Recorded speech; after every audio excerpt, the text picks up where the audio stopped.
Tim, you ready? Good. Stephanie, you good? Ready to go?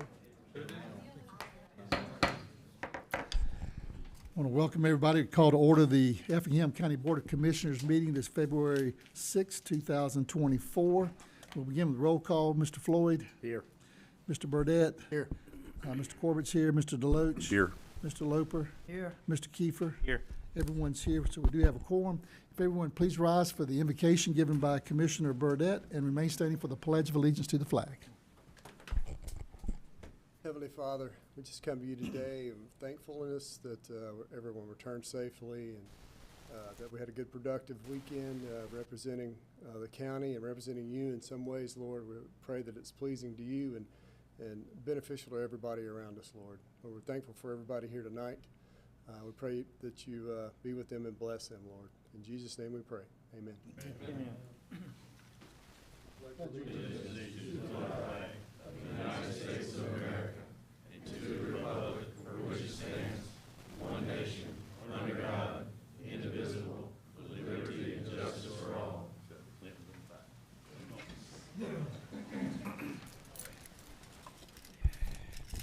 We have our agenda before us. Madam Clerk, is there any corrections or additions to the agenda? None that I'm aware of.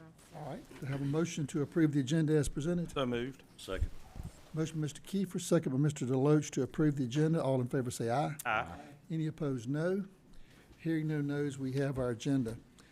Next item is minutes, consideration to approve the January 16, 2024 minutes. Any corrections or additions to those minutes? Motion to approve? Make a motion to approve. Second.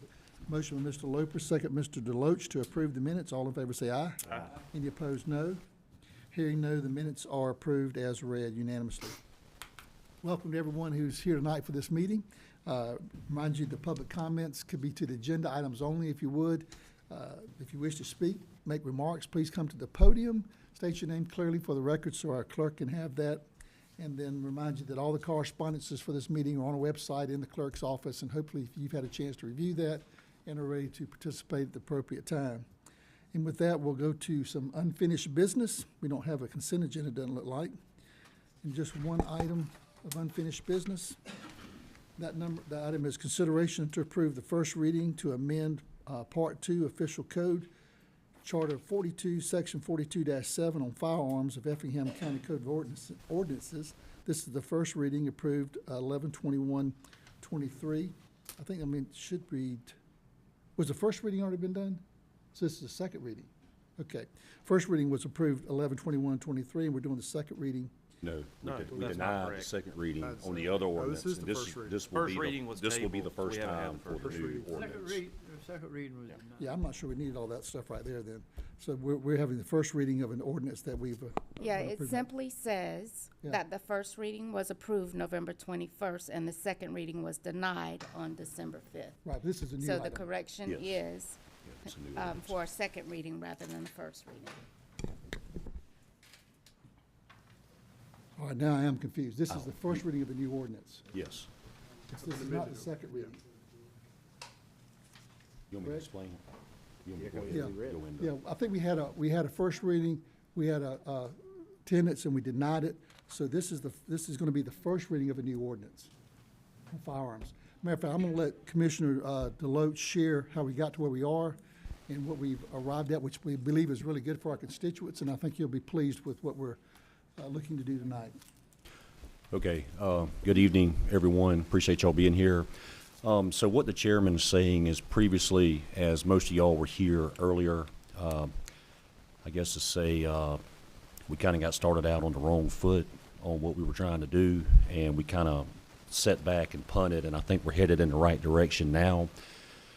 But as y'all remember, we were trying to have a process with dove hunting.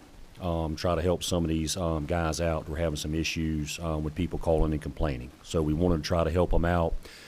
Well, we learned that we referenced dove hunting in that ordinance, and we do not have the legal authority to do anything with hunting, fishing, or trapping. The only entity, I believe, that has that authority is the DNR Board of Directors. And I just real quick want to thank Mr. Reggie Dickey for being here. He's been a big help to me through this process. He got me in touch with the director of DNR. So with that being said, what we talked about before previously on that ordinance, that is thrown out.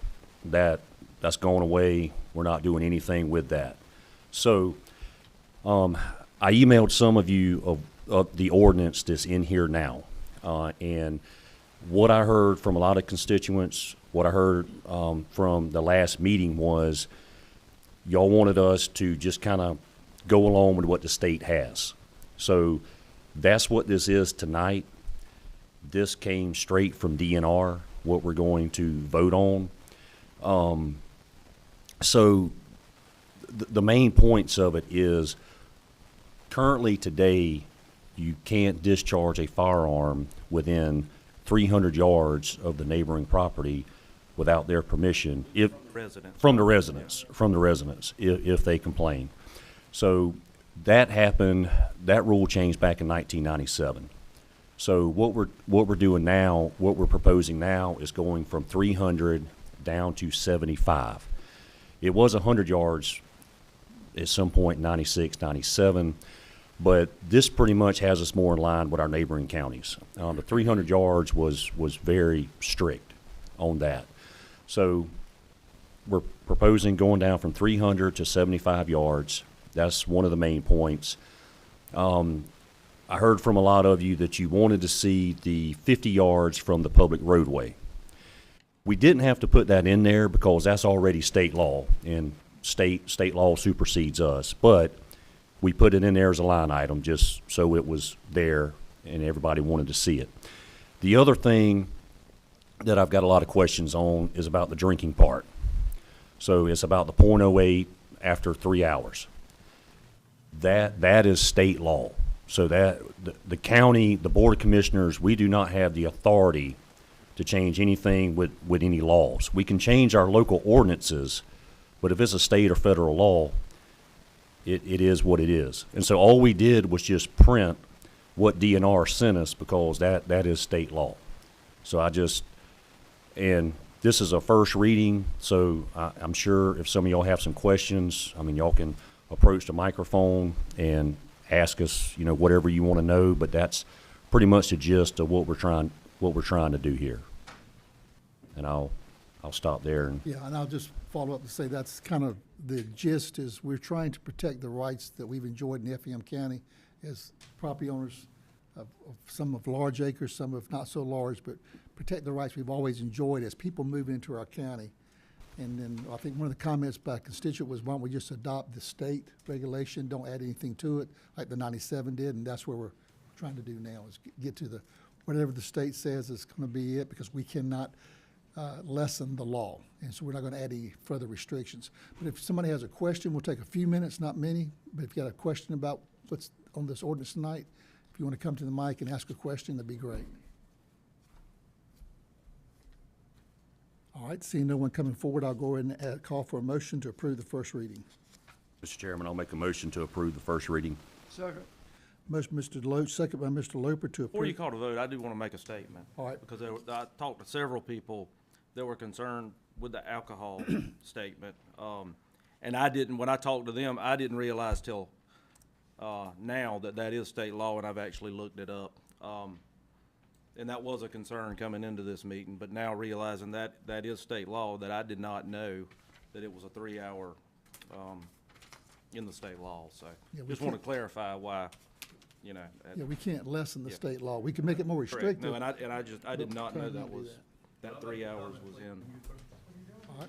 So we have a motion, Mr. Loach, second, Mr. Loper, to approve the first reading of the amendment to the ordinance. All in favor say aye. Aye. Any opposed, no. Hearing no nos, the amendment passes unanimously. Chair, she did want to make one comment. Sure. That's Mr. Reggie Dickey. I'm Reggie Dickey, President of the Georgia Hunting and Fishing Federation. You're not gonna get a better ordinance than this.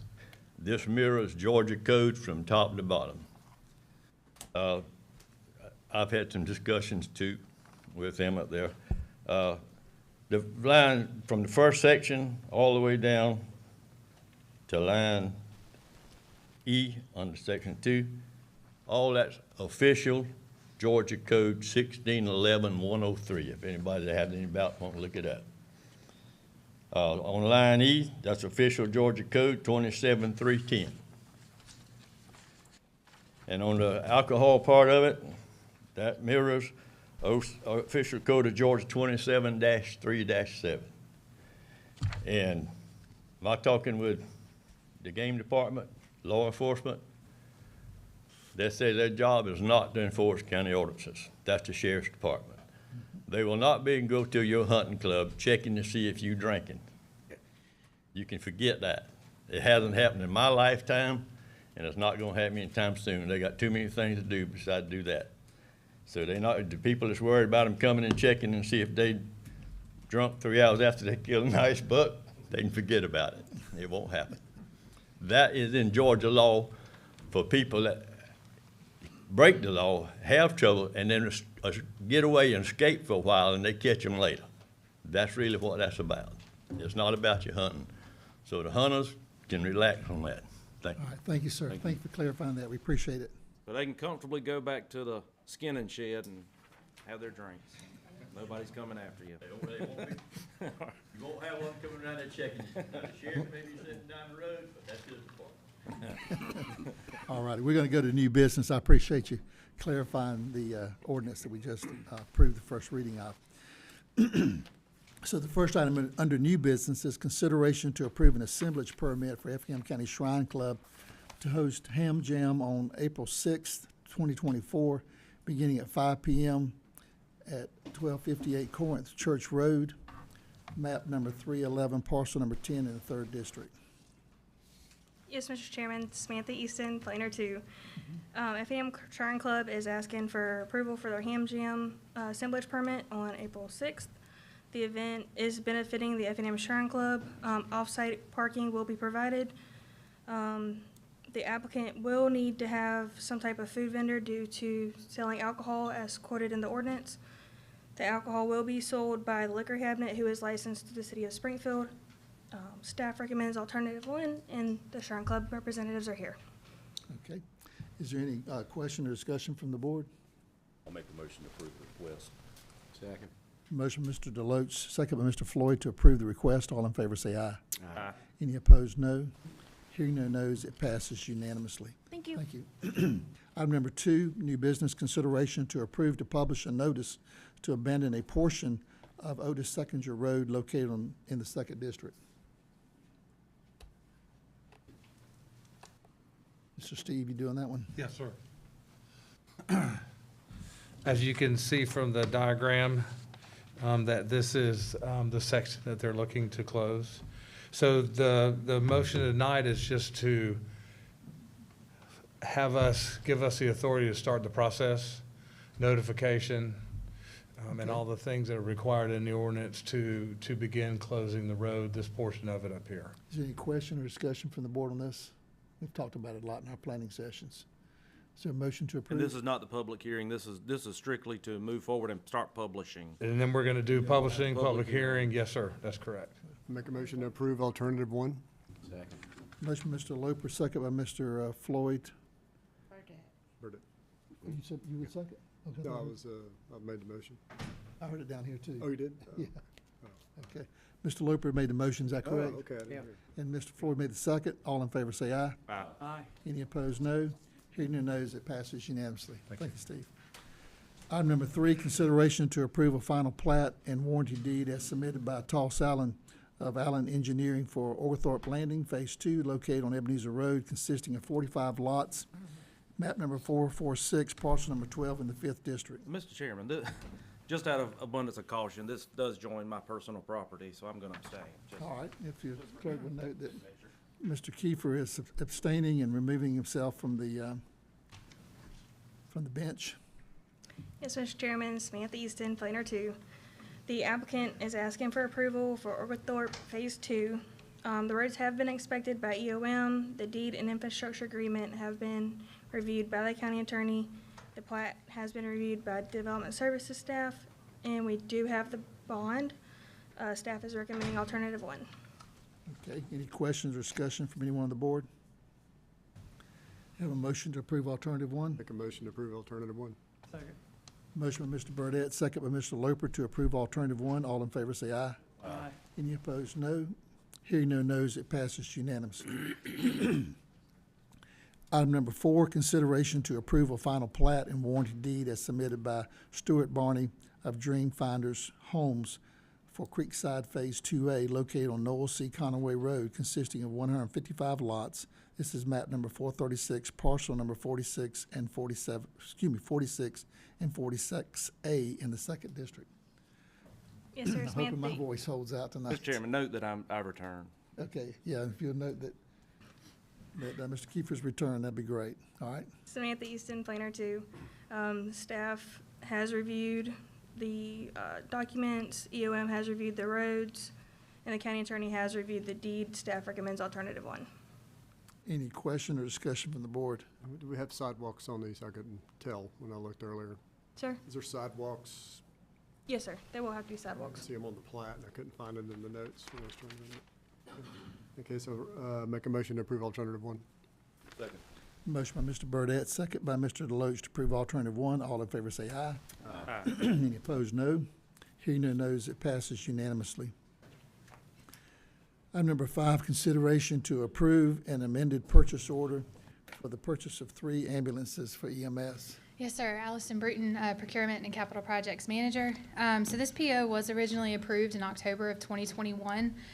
We did approve an amended PO in February of 2023 because of issues with Ford and actually getting the chassis. And Custom is requesting another amendment to the PO now that the chassis have finally been received and they're starting to work on the build. All of the pricing for the items that Custom has to do has increased. So they are requesting that we increase the price to the $215,200, which matches the PO we awarded to them in September of 2022 for the other 2 ambulances. And if we were to rebid these out today, the total cost would be about $251,000. Staff recommends alternative one. Okay, are there any questions or discussion from the board? Make a motion to approve alternative one. I'll second. Motion by Mr. Deloach, second by Mr. Kiefer for alternative one. All in favor say aye. Aye. Any opposed, no. Hearing no nos, it passes unanimously. So the market price for an ambulance today is $250,000. Expensive ride. Mr. Chairman, I gotta recuse myself from the next item. All right. If the clerk would note that Mr. Deloach is accusing himself on item number 6.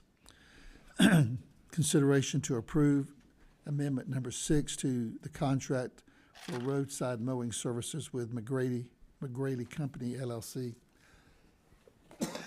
Yes, sir. So this amendment is due to an increase in some of the billed mileage. There were 3 increases which are listed on the amendment, and it will increase the per cycle price as listed on the staff report, sorry. And staff does recommend alternative one. Give me just a second.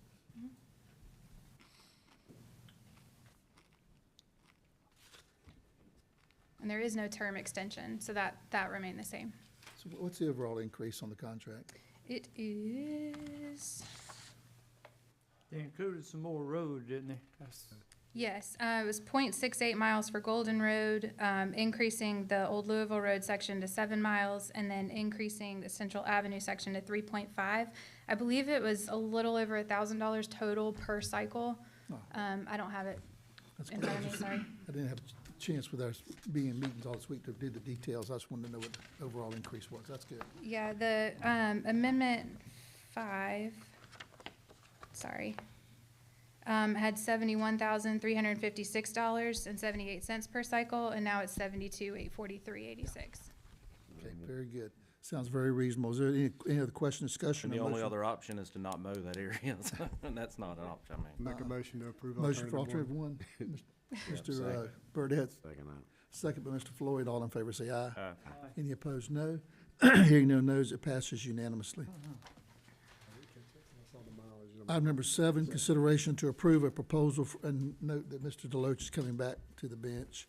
Consideration to approve proposal from Kimley Horn for design of roadway and intersection improvements for Old Augusta Road. Yes, sir. So the design services for this will cover a 2.7-mile long corridor from 21 to Chimney Road, as recommended in the Old Augusta Road corridor study that was completed by Pond previously. The tasks included are listed on your staff report, and this proposal has been reviewed by staff and Thomas and Hutton personnel, and all recommend approval.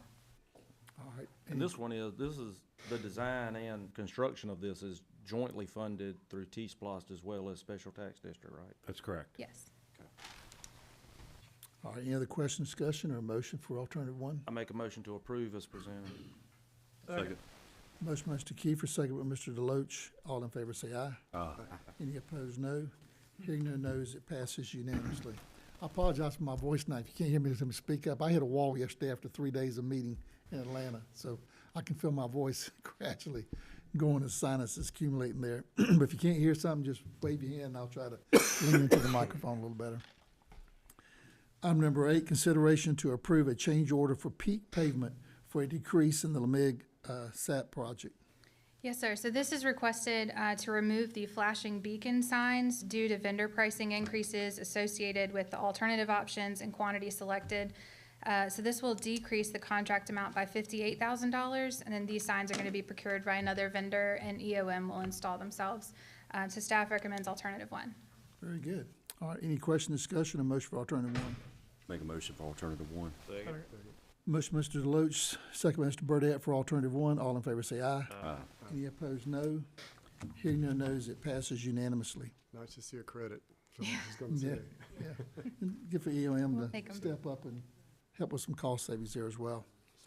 Item number 9, consideration to approve a contract with Robert Lanier, doing business as Diversified Correctional Services LLC for Effingham County Prison PREA audit. Yes, sir. So the prison staff did request 3 quotes for this service. 2 were received and 1 was a no bid. That breakdown is on your staff report, and staff does request approval of the agreement with Robert Lanier. This contract has been reviewed and approved to form by the county attorney as well. And staff recommends alternative 1. All right, discussion, comments, or a motion for alternative 1? Make a motion to approve order number 1. Second. Motion, Mr. Loper, second, Mr. Deloach for alternative 1. All in favor say aye. Aye. Any opposed, no. Hearing no nos, it passes unanimously. Item number 10, consideration to approve a utility easement agreement between the Board of Commissioners and the Effingham County Industrial Development Authority. Yes, sir. This utility easement is necessary due to the Hodgeville Sanitary Sewer Force Main project that'll be going through their property. Currently, there's a 20-foot right-of-way. This agreement allows for an additional 15-foot utility easement. Staff recommends alternative 1. Pretty straightforward. Any question, discussion, or motion for alternative 1? Make a motion to approve alternative 1. Second. Motion, Mr. Burdette, second by Mr. Deloach for alternative 1. All in favor say aye. Aye. Any opposed, no. Hearing no nos, it passes unanimously. Thank you. Thank you. Item number 11, consideration to accept participation in the Georgia Department of Community Health, DCH, to participate in the Georgia Medical Free Fee for Service, that's FFS, Ground Ambulance Upper Payment Limits Supplemental Payment Program. Yes, sir. Mark Barnes, Finance Director. This item is a grant that we've participated in probably 2 or 3 times up till now.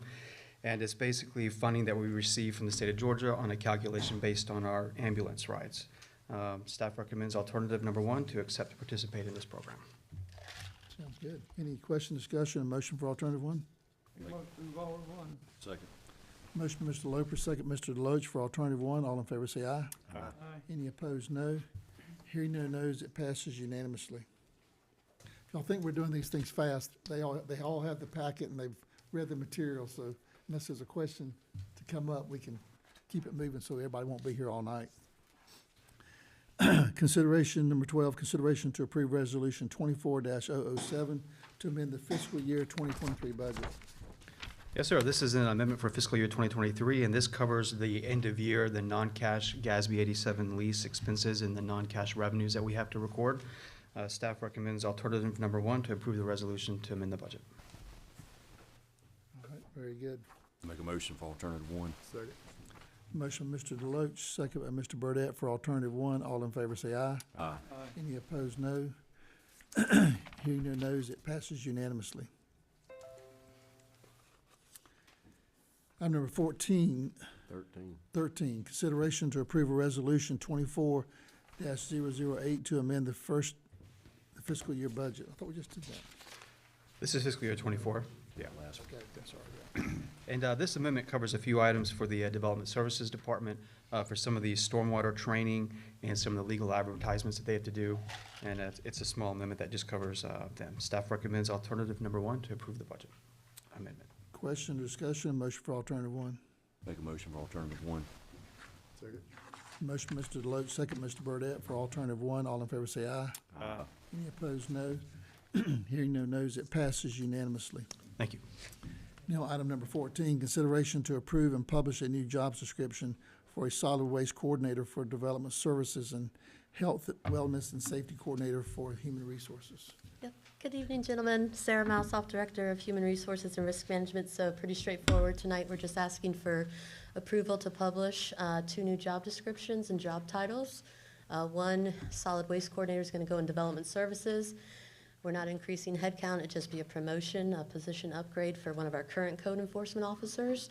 And the same goes for the health, wellness, and safety coordinator, which currently we have a risk management technician.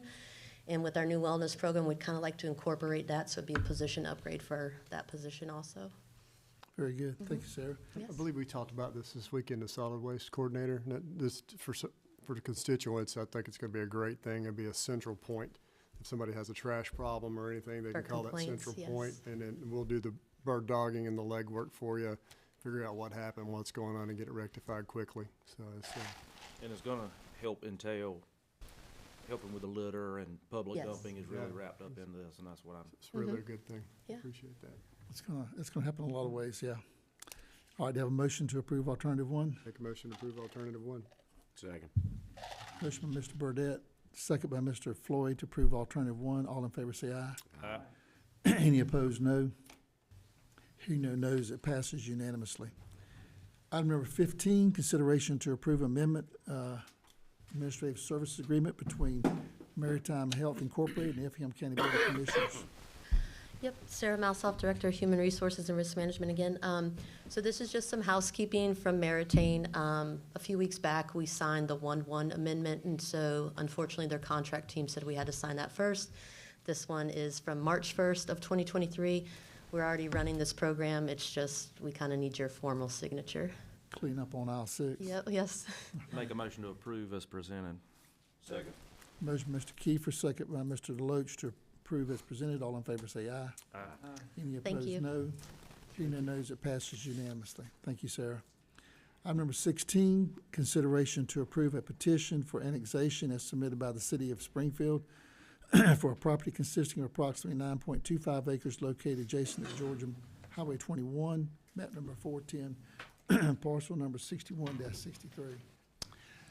Good evening. Thank y'all for your service. Thank you for going to Atlanta. I'm here just for one reason, and that's because the initial statement from Springfield was for a total of 72 acres. And we just saw on the agenda that that was not what was reflected. So we're just here to make sure it's the entire parcel, which is 72 acres. Showing 9 on here, I believe. 9.25. Yeah, that's a big difference there. Yeah. Well, what it is we submitted it in one tract and in another tract, but the total is 72 acres. And that was on the January 23rd letter to Mr. Callahan. Yeah. And this shows 9.25 acres and the remaining is 63.25, so that would be 72. Yes, sir. And where exactly, well, I don't have nothing on showing where it's at. Well, the property is located, Just had it up on the screen. Can we put it back up on the screen? between where my office and the church is and the food line. So it's that piece of property in between them, This is between contiguous. the church and the food line. Ms. Stephanie, this is contiguous, right? Yes, sir. Okay. So do we need to officially do something in the motion? Can we make it 72, whatever it really is? Because it's obviously more than 9 up there. Well, we do have all 3 parcels listed, though. Yeah, I just want to see if we, The acreage is- I just want to see if we need to do anything with the motion to identify the acreage size. I think the reason for the difference is there's two different zoning. Right. Correct. So that you just have to add the two together to get Okay. the total. Just a second, Mr. Chairman.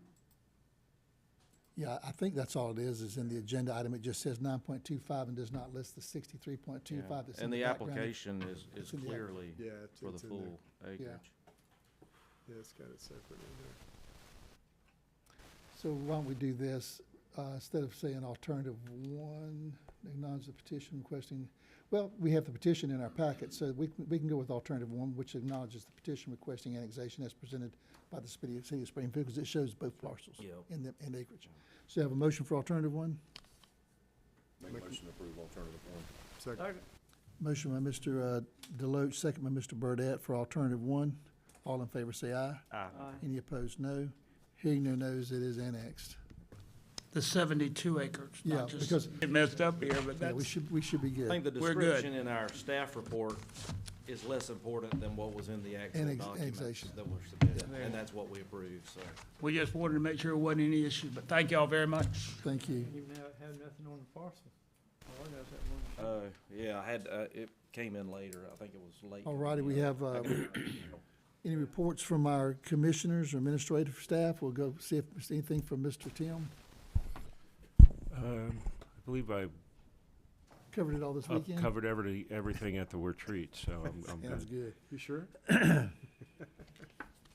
Very good. Anything from our clerk? We'll go around the horn and see if there's anything from our commission. Nothing new from this morning. Yeah. No. I'd just like to say I appreciate everybody. It was a great session. We got a lot done. I'm working hard for this county, and we got a great staff and great board. Yeah, for those who are in the audience today, the board, that's why my sinuses and my throat and voice is losing, but met all day, Saturday, all day Sunday, and pretty much all day Monday. Had some great meetings with Department of Transportation and EPD on infrastructure.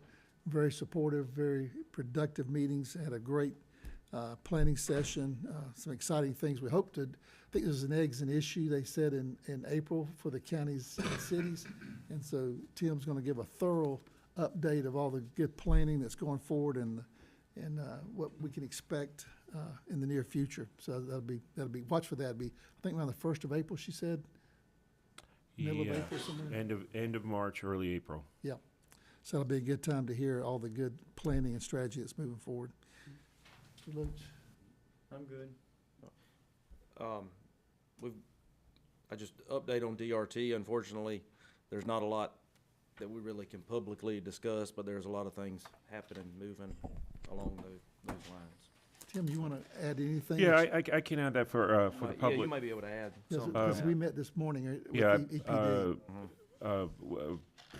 this morning we met in Atlanta with EPD Deputy Director, the Director of Environmental, and to make sure that we're on the same page as with the corrections that we think need to be made to mitigate the issue. They informed us that they were going to follow up with a press release today that they were doing in conjunction with the EPA. And as soon as we get that, we will have Mark post that online. I think it was something to the effect of where they put the monitoring stations in, any results that they may have so far, because they did install 3 monitoring stations, one at City Hall, one at Ebenezer School, and one at the site. And those are permanent, they're continually monitoring.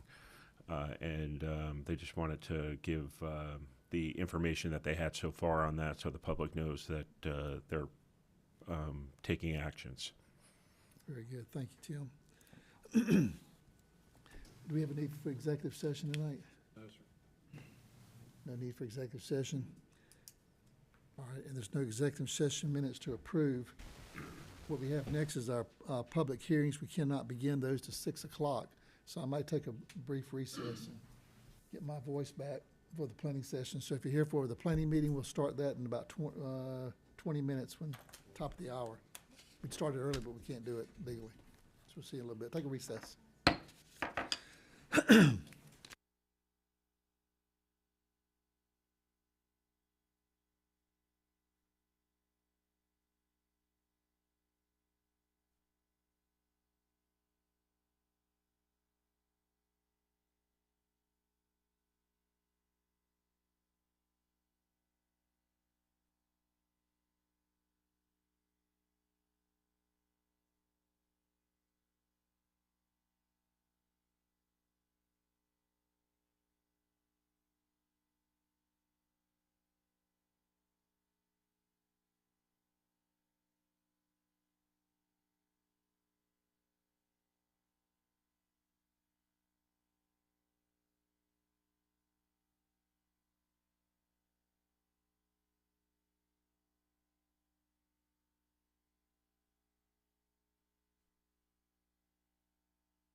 Doing all right? Hey, Ricky.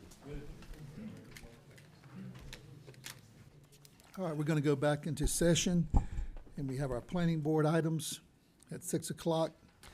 The first item from the planning board is for a public hearing. The planning board recommends approving an application by Eric Smith for a conditional use for a rural business located at 445 Golden Drive, map number 450, parcel 56 in the 2nd District. We'll hear from Ms. Chelsea, and then we'll open a public hearing. Yes, sir. So the applicant requests a conditional use to operate an RV remodeling business. The applicant is coming into compliance, as this is an ongoing code enforcement investigation. At the planning board meeting, Mr. Ryan Thompson did make a motion, and he added the following conditions, that a maximum number of 5 campers would be allowed on the property at a time, a 7-foot privacy fence around the area where the business would take place, and that only interior maintenance may be performed on the campers. RVs would be allowed. No automotive or paint repair would be allowed. So staff and planning board are recommending alternative number 1.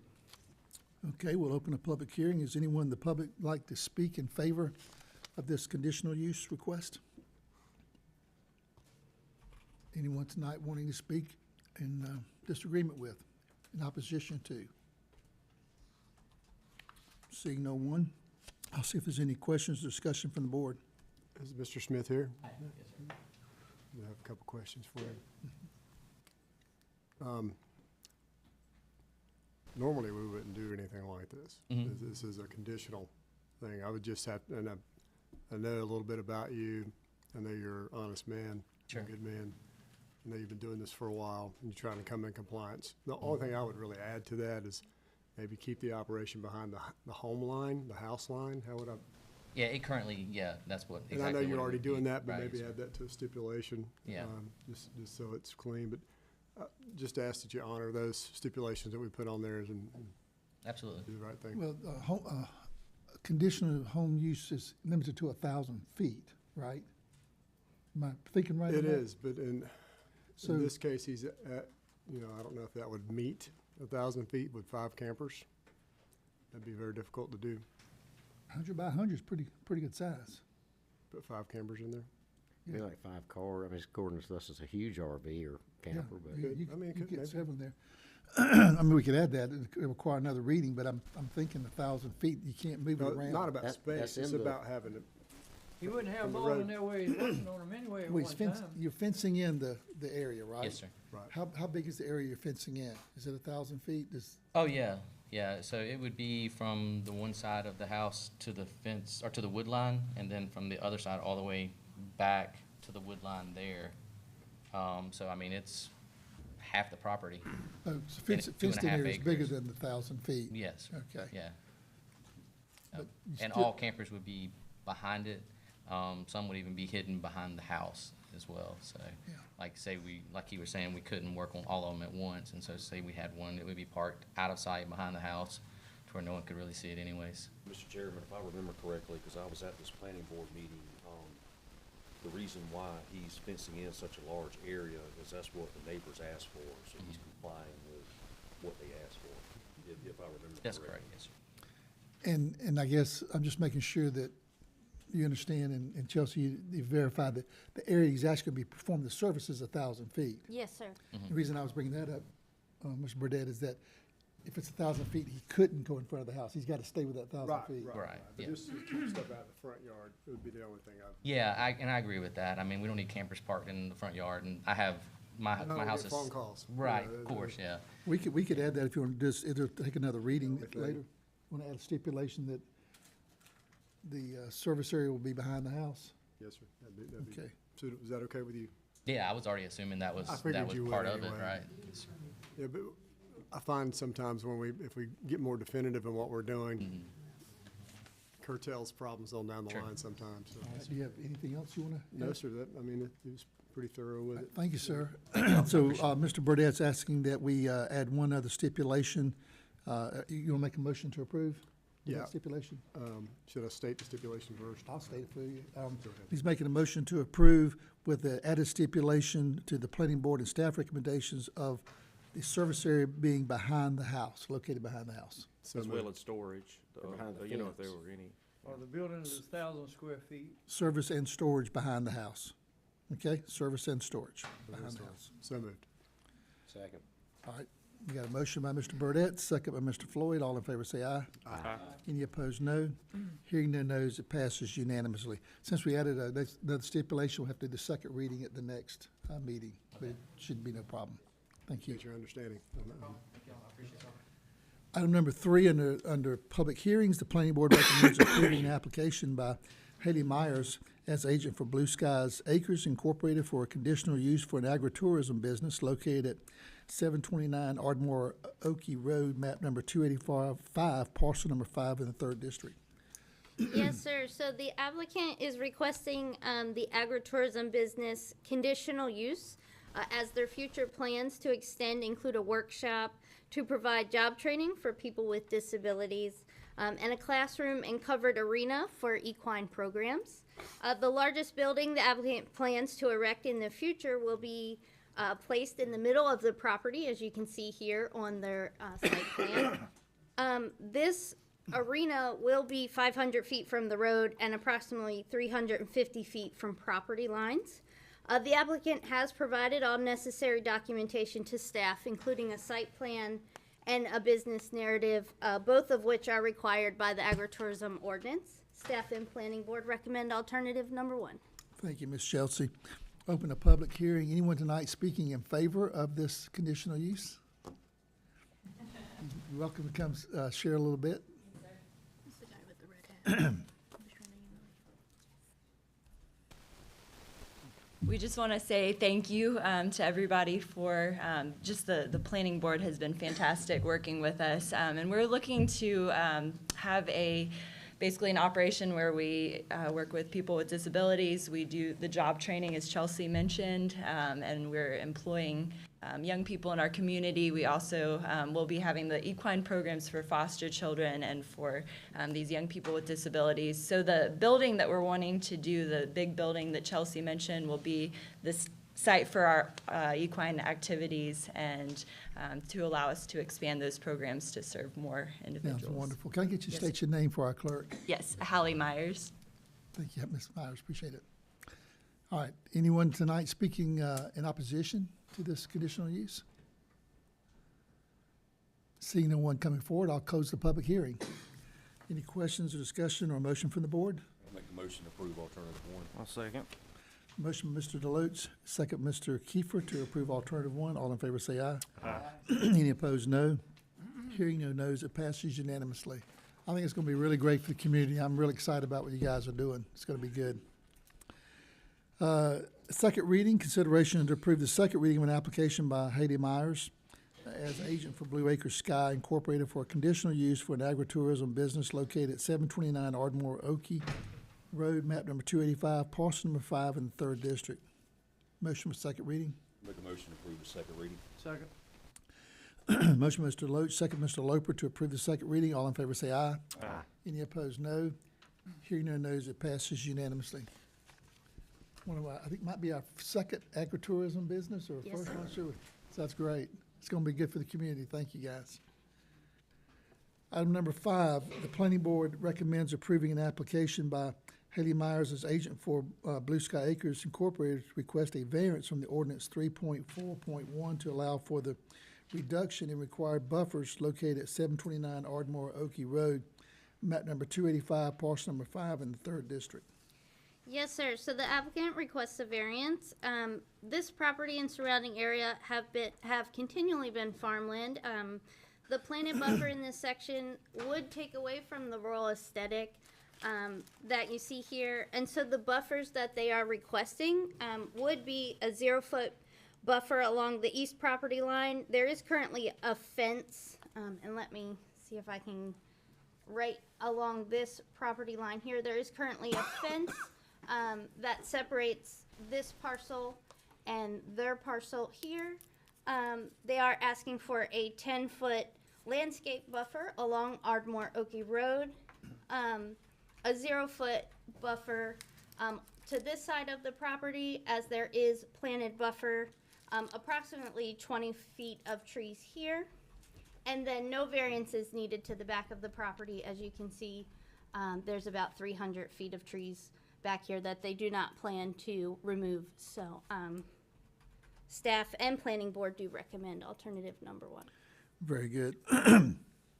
We'll open a public hearing. Is anyone speaking tonight in opposition to this variance request that would like to be heard? Anyone speaking in opposition to this variance request? See no one, I'll close the public hearing. Any questions, discussion, or a motion from the board? I'll make a motion to approve alternative 1. Second. Motion by Mr. Deloach, second Mr. Kiefer to approve alternative 1. All in favor say aye. Aye. Any opposed, no. Hearing no no's, it passes unanimously. So we can do the second reading. Consideration to approve the second reading of an application by Haley Myers as agent for Blue Sky Acres Incorporated. Request a variance from ordinance section 3.4.1 to allow for the reduction in the required buffers located at 729 Ardmore Oakey Road, map number 285, parcel number 5 in the 3rd District. Motion to approve second reading. I'll make a motion to approve the second reading. Motion, Mr. Deloach, second, Mr. Loper, to approve the second reading. All in favor say aye. Aye. Any opposed, no. Hearing no no's, it passes unanimously. Item number 7, the planning board recommends denying an application by Jamon Jones as agent for Perez Everardo Baca to rezone 17.5 acres located at 2388 US Highway 80 from AR1 to I1 to allow for a concrete plant. Map number 354, parcel number 28 in the 1st District. Ms. Chelsea? Yes, sir. So the applicant is proposing a ready-mix concrete facility, which is a permitted use within I-1 industrial districts. It is also considered a light industrial use. Due to the use of this proposed development, the buffers required for or against a agricultural residential zone parcel would be 150 feet, which, as you can see on the site plan provided, the applicant has met those buffers. After the planning board meeting on January 10th, the applicant has proposed a concrete wall for visibility and sound barrier, along with the dust collection system. And I do have pictures to show kind of what they have proposed. This would be the concrete wall and the sound barrier system that they are proposing, and then along with that dust collector system. Based on the ordinance, staff does recommend alternative number 1. Okay. We'll open the public hearing. Anyone tonight speaking in favor of this request from AR1 to I1? Anyone speaking in favor? Want to come to the phone? Come to the microphone and state your name and. Yeah, my name is Enrique Guillen, and I'm in favor of the project. Okay, you want any more information you want to share, or just state that you want to request? Yeah, no. Okay. All right, thank you, sir. Anyone else speaking in favor?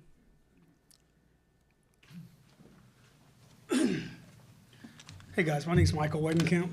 I own the property 2486, which is the 4 acres due east of this property. There is a lot of industrial development going on around the property. I live across the street. I own 30 acres to the west. And if there's going to be, my biggest concern is the buffers. Are you speaking in favor or against? In favor. Okay. I mean, it is what it is. I mean, it seems like all, development across the streets, industrial. I'm surrounded by industrial. There's already currently a plant down at 1955 Highway 80, which is identically to this one here. It's 18 acres. It's only a few thousand feet down. So I guess the biggest thing is if it's going to push through, if not this meeting, I'm sure meetings in the future, because that type of business is coming, is that we could just make sure, with the buffers and stuff like that, and kind of like know how much truck traffic would go in there, and what impact, like would the wall be all the way around, would it just be in the front, or like I said, because currently I am agricultural on the east side and the west side. Can you show me his lot? Yes, sir. Oh, sorry. So this, let's go back. What, sir, can you tell me what your, I own 2486, 2301, and 2062. let me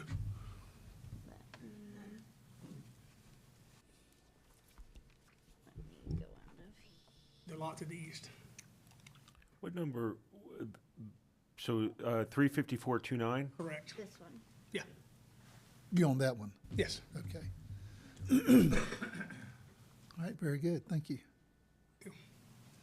So, and would it be a buffer or would it be a berm from industrial to It's, residential? what they're proposing is a buffer. Okay. Which is what exactly? It's a vegetative buffer of 150? Yes, sir. So he's proposing, based on his plan, and if you take a step back, you'll be able to see it. It would be a vegetated, buffer, which Right. is, undisturbed natural vegetation. So, he has not proposed a berm Okay. as of this moment, but And how would the buffer be? Just, Is it undisturbed, or is it gonna be a planted He's gonna have to buffer? plan it, 'cause well, he would have to plan it because, that site is It's clear. clear right now. right, But it would be vegetated and like it would be 5 foot, 150 10 foot feet. trees? Or just, Can you tell a little bit about what type of vegetation is acceptable in a vegetative buffer? Let me right here. 1 second for me.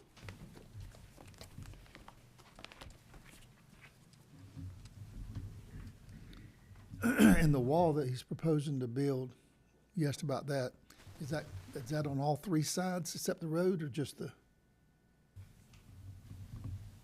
Let's see.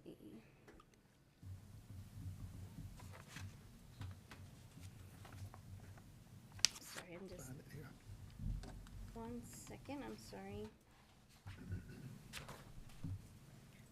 So, based on our ordinance, where trees do not already exist, they must be planted at a rate of 1 tree, at least 2 inches every 15 linear feet of buffer. I'm sorry, at a rate of 3 gallon plant, so every 5 feet, every 5 linear feet, that understory foliage doesn't exist. So for every 5 feet that there isn't foliage, there must be something planted. And that's within an industrial zone. So if this were to be zoned industrial, he would have to plant. So it's both trees and shrubs. Yes. okay, thank you. And where's the wall going? What's So, that? that is something that is proposed right now. So I will let the applicant speak to that.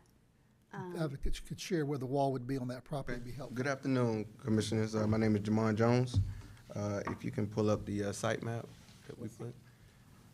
So we're requesting 3/4 of the whole property to have the wall constructed, and we'd be able to utilize some of the natural buffers that's in the backside of the property. I think the furthest is 271 foot coming to the property line that we have on the actual property.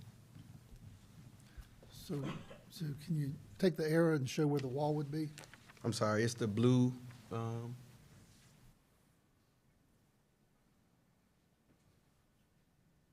I'm sorry, I sent it to you in the second email, but I'm not sure if you can see it, but it's alongside the front of the property, the east and the west, all the way back to the tree line. And that will mitigate the visibility and sound issues from the So plant. it'll be along Highway 80?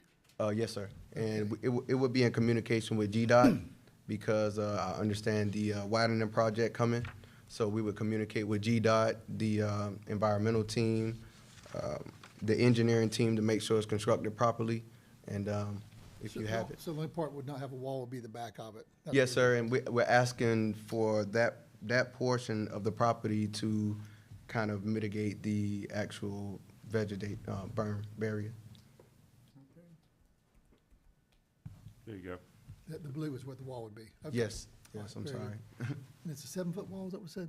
Well, whatever you guys tell us to do, we'll do. We're proposing anywhere from 20 to 30, 40-foot wall because we understand that the traffic that's already on 80, we understand that the noise that we might occur in the morning time, and we don't want to disturb any neighbors. So if that's something that we have to do, we'll go as high as we need to, just to satisfy the visibility issues and the sound. So per our building code, for a fence, Yes. 7 feet is the I understand, maximum but it's, height. but highway, Wall, yes. that is different. You'll just have to get a permit for it. Yes. Yes, I understand. And we'll communicate with GDOT, with engineer. I wasn't sure if a 7 foot would really block any Would- sound. yeah, Some absolutely. of those things. No. 20 feet high, I wasn't sure that would Yes, sir. take care of the dust and sand. All right, thank you very much. Yes, sir, thank you. Anyone tonight speaking in opposition to this request that would like to speak?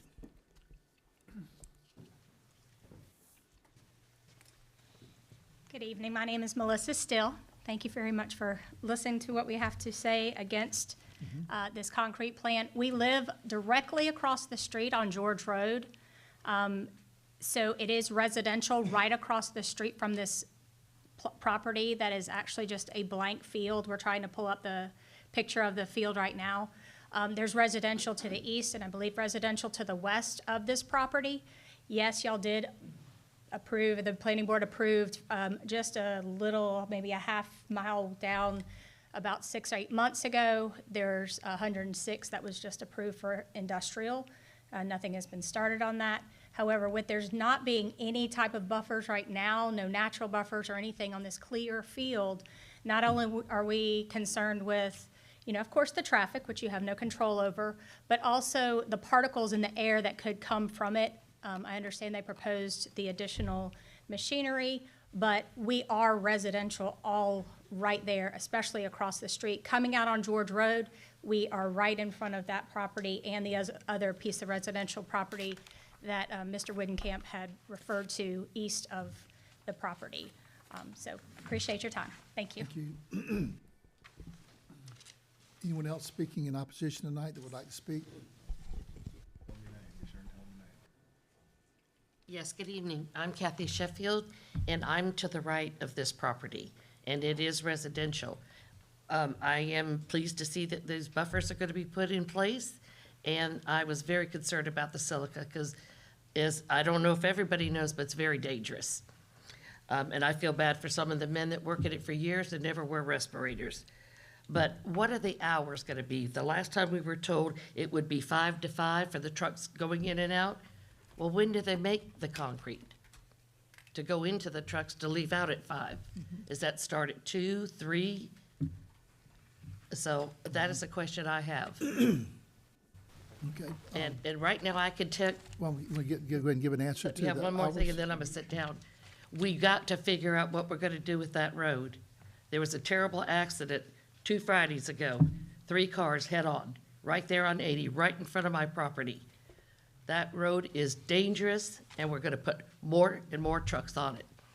So I don't know how they're gonna get in and out from there. So Very I good. do have some concerns of when they're gonna start making their concrete.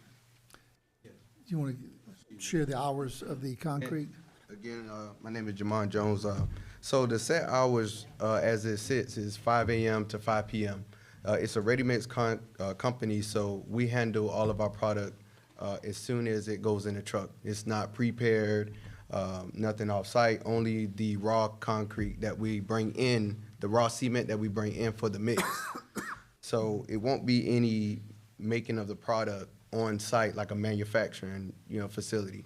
The bag house, which is the filtration device that we have, has 110 bags, and it's 99.9 effective for the microns that come out of it. So I understand the neighbors with the, concerns about the silica dust, but the primary concern from us before the residential area adjacent to the property is the workers. So our workers, we have to abide by OSHA regulations to make sure that the filters are adequate enough for the employees. So the property across the street is about 900 feet away from where the plant will sit. The property on the east, on the left-hand side of it is about 1,200 feet On the right-hand side of it is about another over 1,000 feet. So for a 0.1% particulate to travel that far, it won't happen. All right, thank you, So, sir. yes, sir. Thank you. All right. Anyone else speaking in opposition before the board discusses what we're hearing tonight?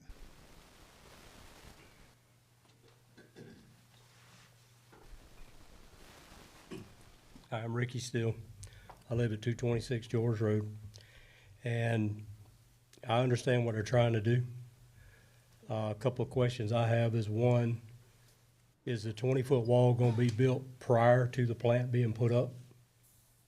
Or are they going to use the plant to build the wall?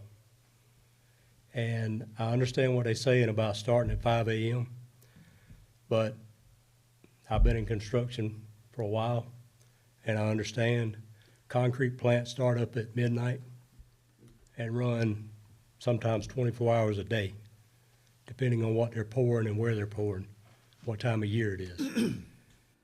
That's a concern. We were told 30, 40 years ago, the chip plant would only run during the day. It runs 24 hours a day, 7 days a week. And that's a problem, because unfortunately, y'all weren't the board back then, and y'all can't do anything about it. We need to make sure that if something like this goes through, we have a hold on it. First of all, I would appreciate it if all the perimeter had to be built prior to anything being there. That way they can ensure none of the neighbors have a problem. And I'm not sure about the property line in the back. It was said at the planning board meeting that all the property behind this property was industrial. But I went back and looked it up, and all the property behind this property is AR1 per the county website. It's not industrial, it's AR, isn't it? It's actually showing as B2. B2 behind it? Yes, sir. Okay. So I don't know how or when that got changed, but I know at one point in time it was all AR1, except for where the chip mill's at. Yeah. That was industrial. So if that property line is too close, then that needs to be addressed as well. So I appreciate y'all's time, and please look at this pretty hard. If I it's, know. if it's B on the backside, what's the, just for my reminder, what's the buffer requirement up against B2? It would be. I know we just changed our buffers. Yes, sir. That is why I'm looking at the chart here. So it would be, 150, it would actually be 50 feet. 50 feet would be two? Okay. All right, we've had plenty of discussion, I think longer than the 15 minutes that is in our policy, so I'm gonna go ahead and close the public hearing. We may have some more comments in a minute. I'd like to get the board's input. I'm gonna start the conversation. I'm a little concerned that even though this can be done in a light industrial, it's sort of a heavy industrial use is my concern. And you got residents right across the street. We've talked about often about industry eventually is going to catch up with residential, but it needs to be a transition. And I'm not sure 20-foot wall along 80 is the right transition. That's just my thoughts. I think there's a place for this. I'm not sure this is the right place for it. I'm just looking at the residents around it, so I'll open the board to Echo that. discuss it. I have concerns too. I appreciate y'all bringing back some other ideas, but I don't think staff's had time to really analyze that, nor the planning board hadn't seen any of that. But this is much more impactful, I feel like, than the warehouse. But I'm going to defer to Jamie because he's been in this business before and he knows the ins and outs and what the hours are and the dust and the noise that it produces. So I'm going to let him speak to that. Yeah, Mr. Chairman, I worked for Premier Concrete for 3 years, and I do agree with what you said. I don't think it's a good transition, and I know we've had some conversations, but I definitely consider a concrete plant heavy industrial. I know it's not listed like that today, in our ordinance or in our ordinances, but I think that's something we need to look at changing. I think that is a good concession, offering the concrete wall. I've never seen anybody offer that.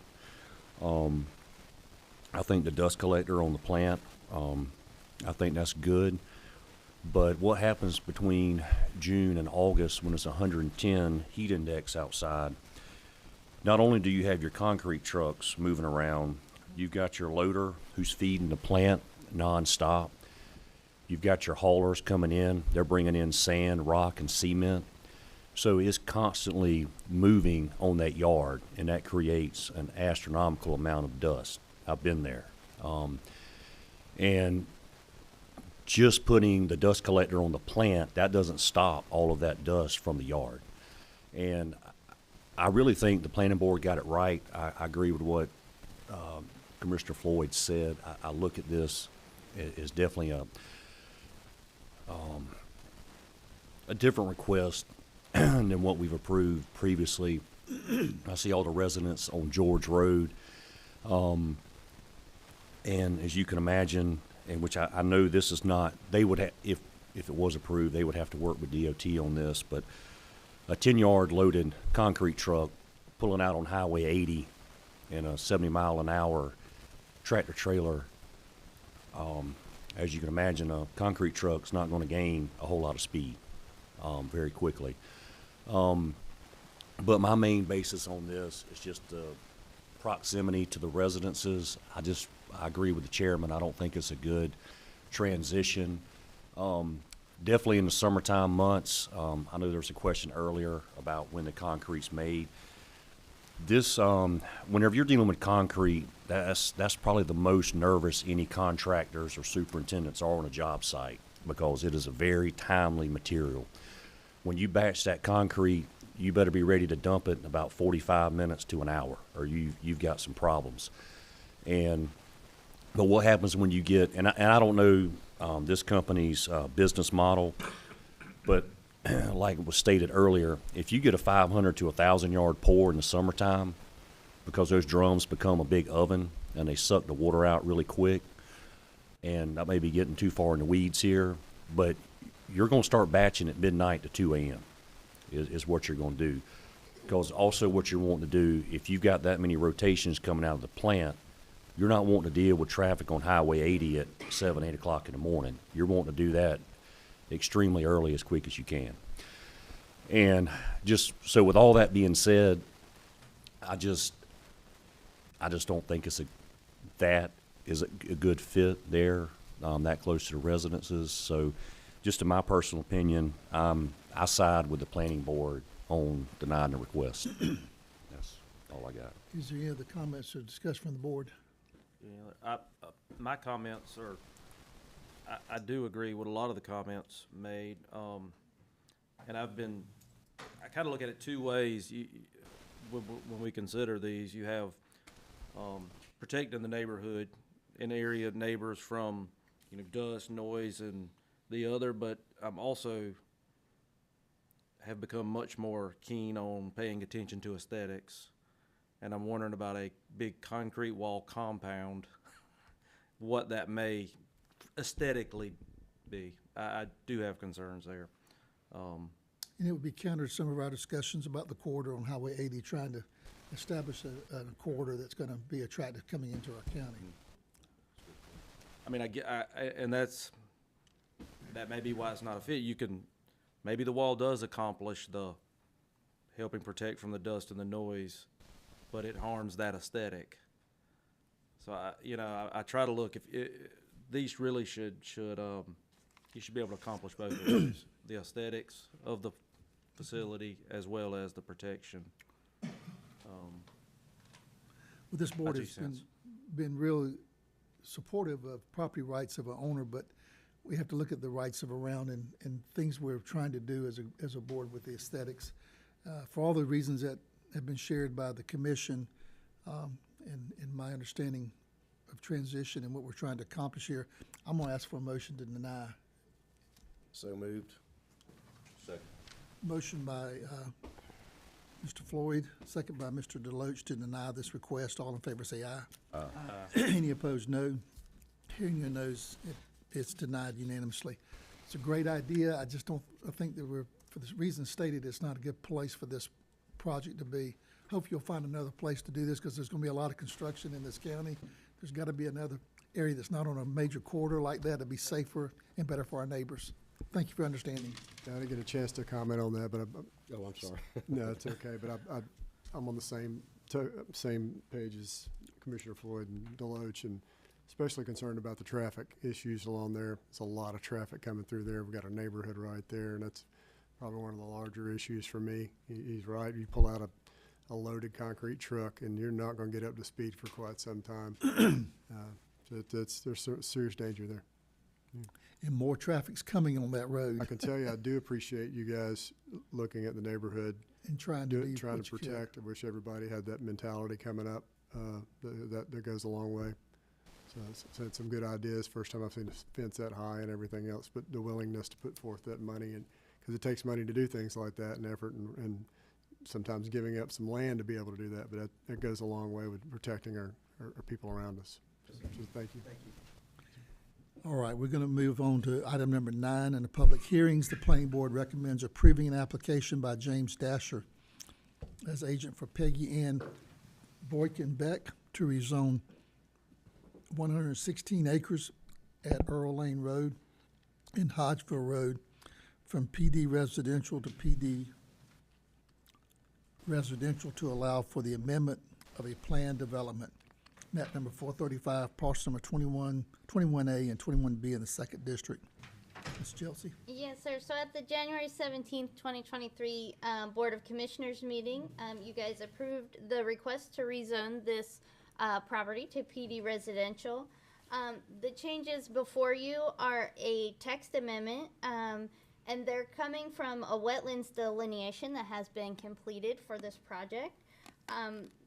This has allowed lots to be added along Earl Lane Road, and I can show you here. Where are you at, cursor? Well, let me get my cursor for you. And not playing. Okay, here we go. And it does allow for that rear loading access. During the planning board meeting, the engineer for this development did request that the sketch plan condition be removed, as the master plan that accompanies this PD text that you're looking at has been extensively reviewed by staff and by the planning board, and now by you guys. Planning board and staff are recommending alternative number 1 for this text amendment. All right. Anyone tonight speaking in favor of this text amendment? Good evening, I'm James Dasher. I'm representing the Boykin family. Welcome home. Hope you enjoyed your trip up to Atlanta this week. Thank you for your service to our community. As Ms. Chelsea presented, after we were here a year ago, we got the wetlands back, and we had additional uplands that we did not take into account initially. So we were able to get some additional lots, which helps us offset some of the fixed cost of paving a road, et cetera. So we are requesting tonight that we can amend our PUD to add the additional 20 lots.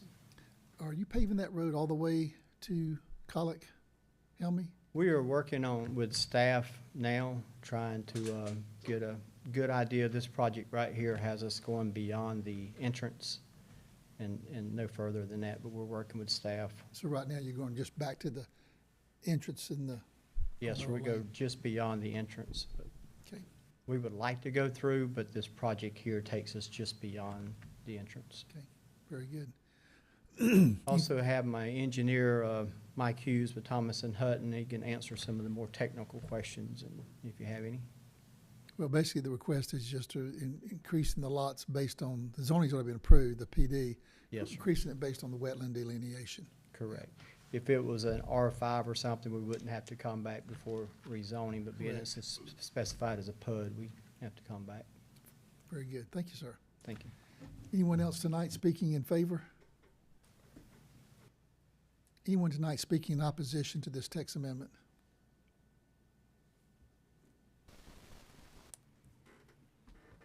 Seeing no one, I'm going to close the public hearing and see if there's any discussion among the board or a motion.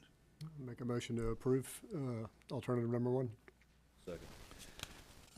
Motion by Mr. Burdette, second by Mr. Deloach to approve alternative one. All in favor say aye. Aye. Any opposed? No. Hearing no no's, it passes unanimously. Therefore, we can do the second reading, consideration to approve the second reading of an application by James Dasher as agent for Peggy Ann Boykin Beck to rezone 116 acres located at Earl Lane Road and Hodgeville Road from PD residential to PD residential to allow for the amendment of a planned development, map number 435, parcel number 21, 21A, and 21B in the second district. Make a motion to approve the second reading. Second. Motion, Mr. Burdette, second, Mr. Deloach, to approve second reading. All in favor say aye. Aye. Any opposed, no. Hearing no no's, it passes unanimously. Item number 11, the planning board recommends approving an application by Cindy and Stephen Pitts to rezone 1 acre out of 7 acres located at 453 Grayson Road from AR1 to AR2 to allow for a new home site, map number 271, parcel number 40 in the 3rd district. Yes, sir. So the applicant, again, would like to subdivide the property to create that new home site. In doing so, that 1 acre does fall below the 5 acre threshold for AR1. So they do need to rezone to AR2. This will be served by private well and septic. Staff and planning board recommend alternative number 1. Very good. Anyone not speaking in favor or against this zoning request? It's pretty straightforward. See no one coming forward, I'll close the public hearing and entertain a motion. I'll make a motion to approve the staff and planning board recommendations. Second. Motion by Mr. Deloach, second Mr. Loper to approve the staff and planning board recommendations. All in favor say aye. Aye. Any opposed, no.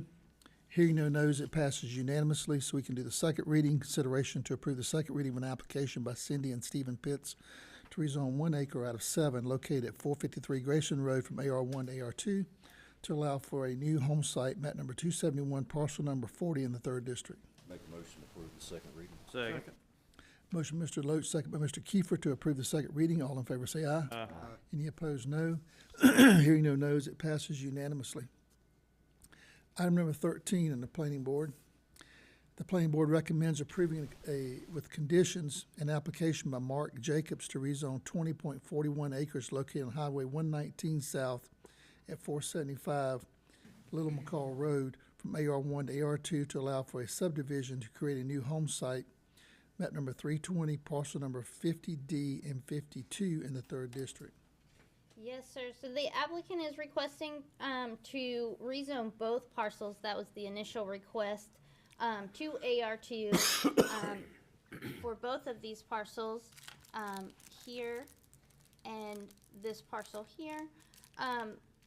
The applicant has worked with environmental health to ensure that all lots have the required 1 usable acre. And a 60-foot access easement has been provided for the lots that do not have frontage onto Highway 119. During the planning board meeting, it was requested that this, let me get you better, there we go, that this lot here not be rezoned to AR2, as the applicant is going to recombine Lot 5 here with their property at a future date. So in doing so, the planning board put the condition that this property, this parcel here, not be rezoned to AR2. So in doing that, the applicant did agree to that condition. So staff and planning board are recommending alternative number 1. And Mr. Jacobs is here if you do have any questions. Okay, very good. Is anyone tonight speaking in opposition to this rezoning request? All right, seeing no one, I'm gonna leave the public hearing open while we discuss one on the board. I don't know if it's a need for the applicant to speak since no one's in opposition. I was at the planning board, it was pretty straightforward. All right, I'm gonna go ahead and close the public hearing then and entertain a motion. I'll make a motion to approve with staff and planning board recommendations. Second. Motion by Mr. Loach, was that Mr. Loper that gave the second? Yes. For planning board and staff recommendations. All in favor say aye. Aye. Aye. Any opposed, no. Hearing no nos, it passes unanimously. Therefore, we can do the second reading, consideration to approve the second reading of an application by Mark Jacobs to rezone 20.41 acres located on Highway 119 south from and 475 Little McCall Road from AR1 to AR2 to allow for a subdivision to create a new home site, map number 320, parcel number 50D and 52 in the 3rd District. Make a motion to approve the second reading. Second. Motion by Mr. Deloach, second Mr. Loper to approve the second reading. All in favor say aye. Aye. Any opposed, no. Hearing no nos, it passes unanimously. Excuse me. So we're down to item number 15 under planning, public hearings. The planning board recommends approving an application by Milton Ron Jr. to rezone .078 acres of 78.775 located at Lexington Avenue Extension from AR1 to AR2 to allow for the division of an encroachment, of a shed from an adjacent parcel, map number 447, parcel number 3 in the 5th District. Ms. Chelsea? Yes, sir. So the applicant is rezoning the 0.07 acres to combine it with parcel 447-3 as the small accessory structure is currently over the property line. In order to do that, that 0.07 acres must be the same zoning as the parcel in which it's being combined with, which is AR2. So staff and planning board do recommend alternative number 1. All right, very good. Anyone tonight speaking in opposition to this rezoning? Seeing no one coming forward, I'll see if the board has any questions or discussions before we entertain a motion. Pretty straightforward. I make a motion to approve. All right, have a motion by Mr. Kiefer. We're closing the public hearing. Have a motion by Mr. Kiefer, second by Mr. Who made the second? Mr. Loper. All in favor say aye. Aye. Any opposed, no. Hearing no nos, it passes unanimously. Item number 16, consideration to approve the second reading of an application by Milton Ron Jr. to rezone .078 acres of 78.775 located at Lexington Avenue Extension from AR1 to AR2 to allow for the division of an encroachment of a shed from an adjacent parcel, map number 447, parcel number 3 in the 5th District. Motion. Move to approve second reading. Motion by Mr. Kiefer, second Mr. Loper to approve the second reading. All in favor say aye. Aye. Any opposed, no. Hearing no nos, it passes unanimously. Item number 17, the planning board recommends approving an application by Donnie Bazemore to rezone 1.5 acres located at 5947 Georgia Highway 21 from R1 to B3 to allow for a car lot, map number 465, parcel number 1C in the 5th District. Yes, sir. So the proposed zoning has been before the planning board and board of commissioners in both 2020 and in 2022, and at both times it was denied. However, the future land use map for this parcel, this time it does show it as agricultural residential, but this project is surrounded by commercial, and this parcel does face Highway 21, which as you gentlemen know, will be a commercial corridor. That being said, staff and planning board do recommend alternative number 1 for this project. Okay, it's interesting. We'll open up a public hearing. Anyone tonight speaking in favor of this rezoning request? My name's Alec Metzger with EMC Engineering. Good afternoon, commission and staff. Did y'all get some of these in your package? I don't know if you did or not. Appreciate it.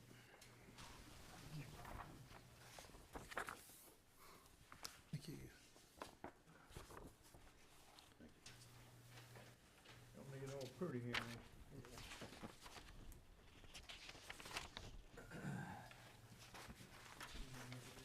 I'll let you look at it. So the request is to rezone 1.58 acres from R1 to B3 for car sales. It has been up here before, but we wanted to add a little bit of clarity of what was going on and what was being asked for, and we think that'll help out a lot. So the property's been in their family for approximately 30 years.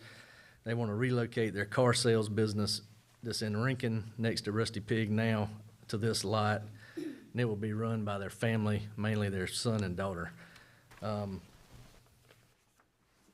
house will be converted to a sales office, and the lot will be improved. Some handicap parking and parking will be added, and the driveway will be relocated to the rear of the lot to avoid any kind of concerns about traffic backup or turning movement conflicts. They will have about 5 employees. One of the big concerns was traffic generated by the site and how it was going to access the site. So it's going to come in on Lewis Drive and access it like it does now. They'll have about 5 employees, and based on their business that they have now, they sometimes have maybe 5 or so people coming to look at cars a day. So you're talking about, 5 to 10 trips or vehicles a day coming to the site. That's very, very close to what a residence would have, typically based off the IT trip generation manual. You're looking at the same kind of traffic counts, and then it would be much less than a normal commercial retail business. The other concern was is 18-wheelers going to deliver trucks and cars to the site? Is it going to pull in and stop on Highway 21 and unload? Is it going to pull on Lewis Drive and unload? And the answer is no, they're not going to come to the site. They use drivers to deliver the cars to the site. So the traffic that will be on Lewis Drive will be mainly residential traffic, cars and trucks to people that live there, and cars and trucks for the employees and people visiting the sales office. Like you said, all other sites along 21 and adjacent sites are commercial. Even the one right next to it, this in between Lewis Drive and Chimney Road, there's 2 sites. Bank in Newington just went through the annexation process to go into the city of Rankin. They're annexing and going rezoning to commercial, I believe, for a new bank. So that'll mean every parcel along there would be, some sort of commercial use. They plan on meeting the county's buffer ordinance, so we've got a 30-foot buffer in the back with a proposed white vinyl fence that's 6 foot tall. So the trees is along the back, along the residential section will remain, and then those will be supplemented with trees and shrubbery and a new fence. The rest of the buffers will be existing vegetation and added vegetation to buffer the site properly in accordance with the ordinance. Along the frontage on 21 and Lewis Drive, the buffer will be mainly low growing shrubbery type buffer, so it can maintain some visibility for the car sales. And so there is a wall that's being put on part of this? A fence. So there's an existing white PVC vinyl fence in the back now for part of the site, and it'll be continued along the rear of the project, and then landscaping will be added in between the fence and the property Rear line. of the project's considered the opposite end of Lewis Drive, Yes, it's Gotcha. away from Highway 21, perpendicular to Highway 21. parallel to Highway 21. So that's what would separate the existing residence and the commercial space. Okay. So It's at the top of the that. very top Okay, is away gotcha. from 21. 21 is right here. Okay. So the main buffer would be in between the residence and the commercial use. Okay. Any site lighting that would be added to the site, it would be designed by Georgia Power and made sure that it would be like no light pollution, bright lights shining into neighbors' windows. That's pretty much everything. We think the proposed lot use fits the area. Traffic will be minimized, like we talked about, no 18-wheelers delivering things, just normal vehicular traffic on the Lewis Drive, and then any concerns about it being close to residents be mitigated by the use of buffers. I'd be glad to answer any questions you might have, and then the Bazemores are also here if you have any questions for them. Anyone else speaking in favor of this rezoning request tonight? Are you speaking in favor or opposition? Well, no, I'm in favor of it. Me and Donnie's clear. That ain't no problem. I talked to Donnie about a year ago, and we have got things okay. My main concern is from end of that property to across the street is my property, and all.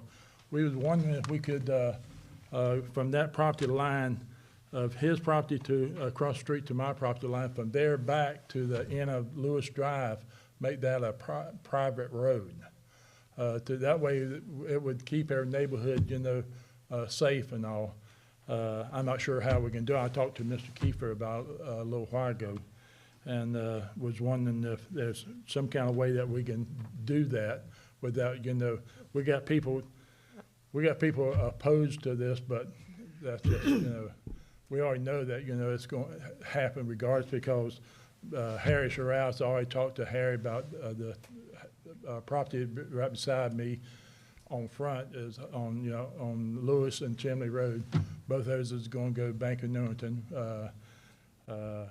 and possibility he might buy my property. I don't know. But either way, I just want to, our concern is. Your question is, can it be made a private road? I don't, did he get, I know you, but did you state your name for the record? Malcolm Smith. Yeah. Mr. Malcolm, I don't know. I got this too. I don't know if we could make it. Talk to him. We could have that discussion, but it certainly wouldn't be, that's its own process, obviously, road abandonment. Would But we can have to get a discuss, lawyer? Just You high could- level of you what, could, you could approach the commission about looking at that, but there's gonna be some detrimental things to that, because then the private people gotta maintain that road. We can't put public funds Well, on it. it's already paved right now, but I mean, if that's. But it's gonna get rutted, it's gonna get potholes, and we can't maintain it. But I mean, if we can keep, from,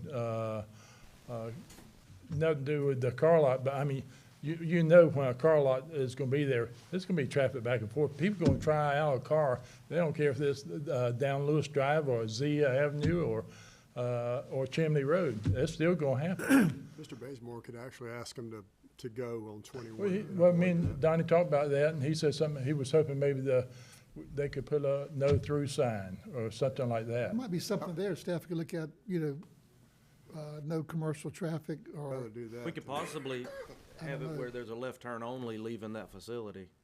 I think that would probably help a lot too. That might be. Why don't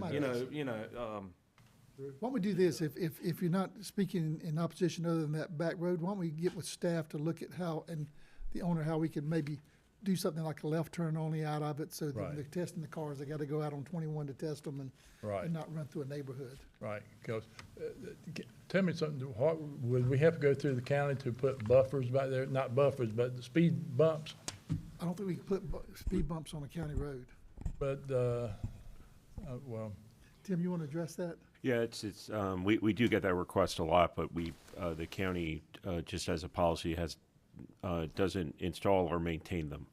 Oh, okay. On any of our roads. What if I wanted to buy one? Could I put one, if I was all right with my neighbor across the street? We cannot, because it's still technically on the county property, and we would assume the liability of that. Oh, okay. If it was on there. Okay. But I think, Malcolm, I would see if actually there is a problem first before I tackle any of this. Yeah, okay. Like the chairman said, it could be very expensive to Oh, try yeah, and fix I the understand road. that. Be on a private road, I can understand that. you know how many requests we get now from private roads, they want us to fix them, and we can't fix them, and Right. we say, you bought the property on a private road, nothing we can do about it, so. Oh, did you want to say anything? I think what you might want to do is what Commissioner Burdette said, if we move forward with it, see what the issues are, see people are actually use it, and then work with staff to find a legal way to limit right turns or traffic, some things we might could do with signage without violating our principles of And policy. there are some simpler, I think it's a little confusing, creating a lot of private road, and I don't think that's not what That won't be the answer, but there may be an answer. correct. I was envisioning, if we went that route, and that's a whole nother story, but hypothetically, you end Lewis Drive just beyond the new entrance, and that become private between, I guess, the proposed bank and this facility. So basically, from the backside, it would be a dead end. Right. That make sense? Yeah. It would be a county road that dead ends. I'm not proposing, well, that's another process. That's something, but since you understand your concern, we could try to look at and find a way to Okay. limit that traffic back there for you. Well, that would be great. I Okay. appreciate it. All right. Thanks.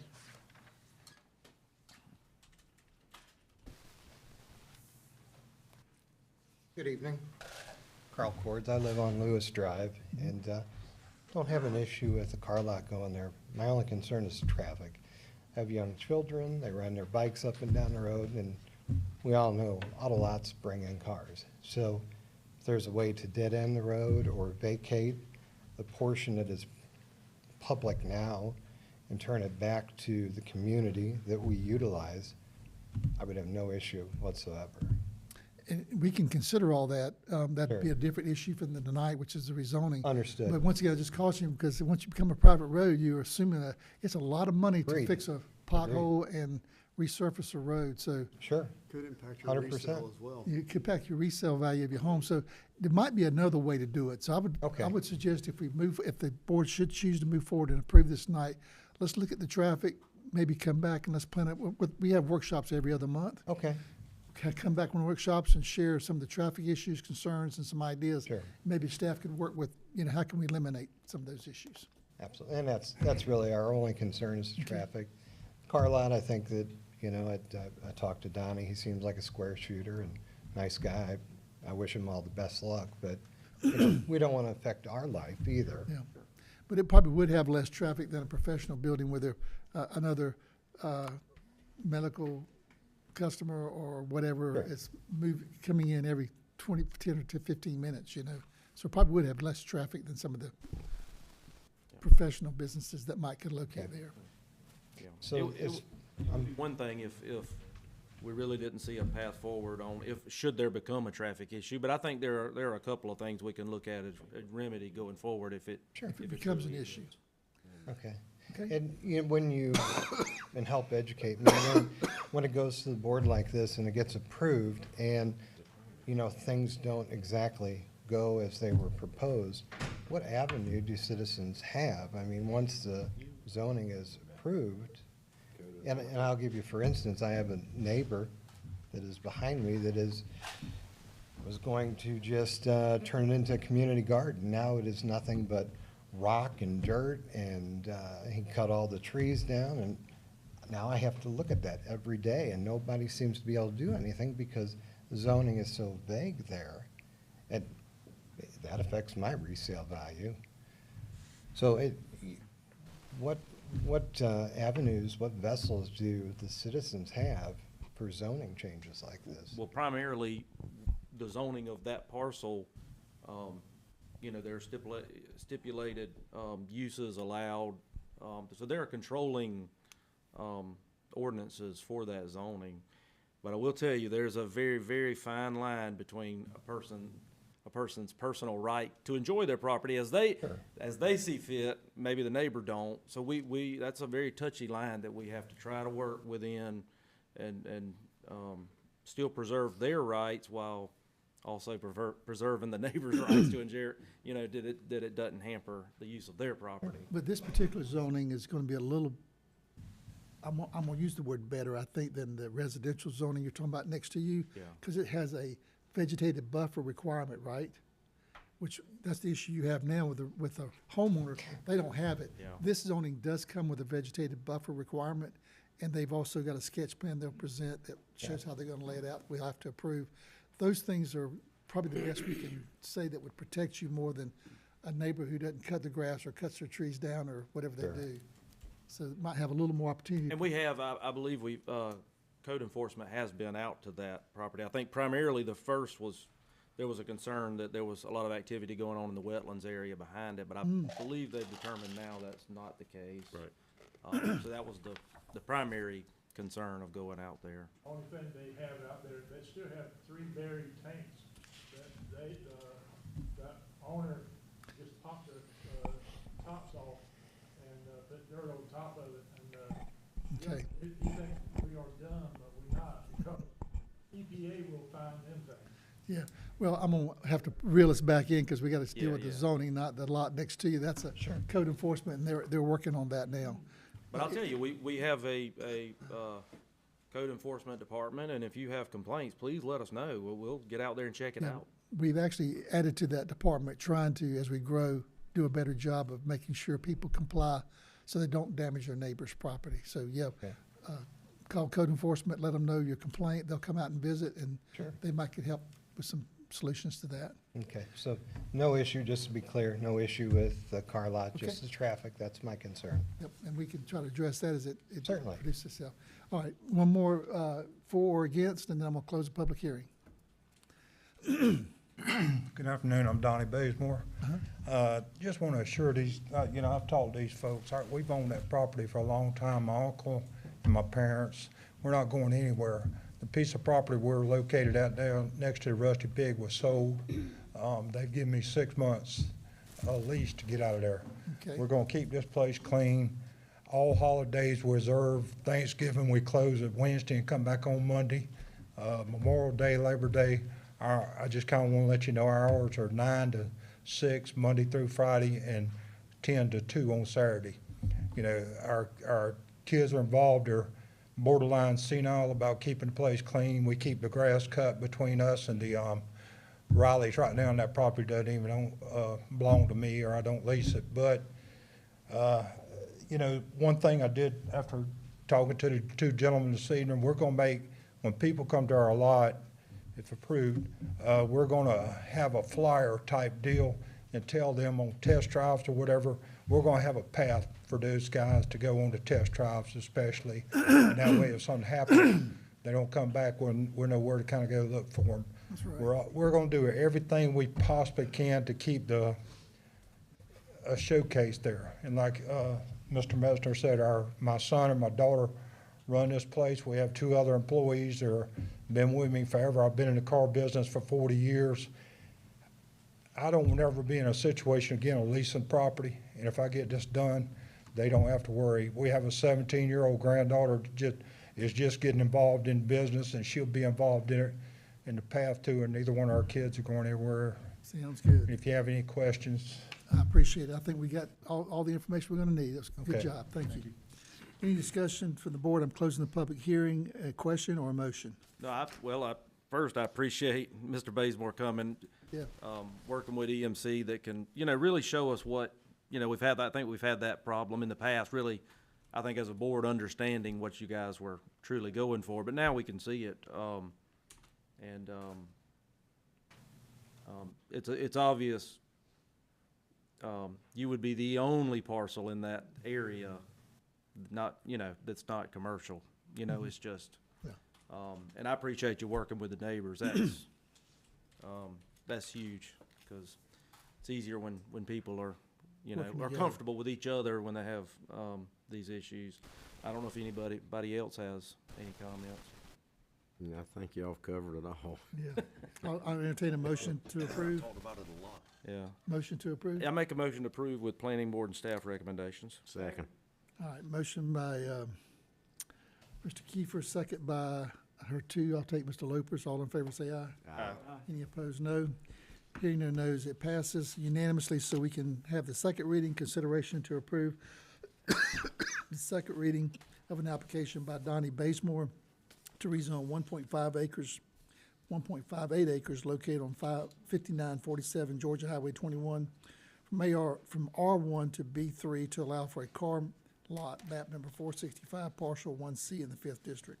Make a motion to approve second reading. Second. Motion by Mr. Kiefer, second Mr. Loper to approve the second reading. All in favor say aye. Aye. Any opposed, no. Hearing no no's, it passes unanimously.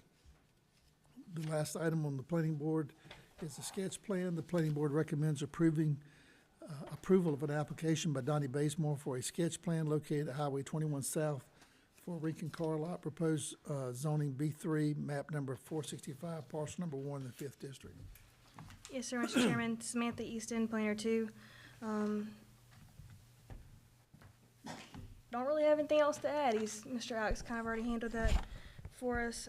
Staff does have some conditions that has been addressed with the applicant. Staff and planning board recommend alternative 1.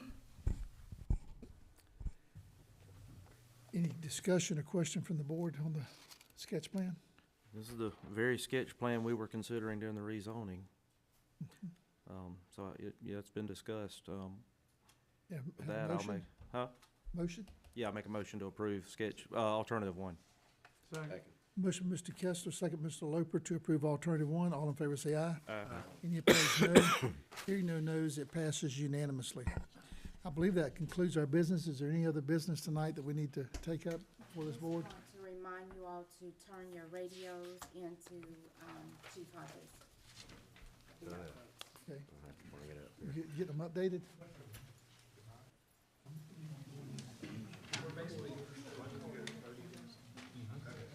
Basically, I just need to show activity on them, because we're going through and pulling old aliases out. Gotcha. All right, sounds good. But as long as we've had activity, we're good. I don't hear a thing. I'm gonna bring it to you. I'll bring it to you. All right, if there's no other business, do I have a motion to adjourn? Motion adjourned. Second. Motion by Mr. Deloach, second by Mr. Floyd to adjourn. All in favor say aye. Aye. Any opposed, no. Hearing no nos, we are adjourned.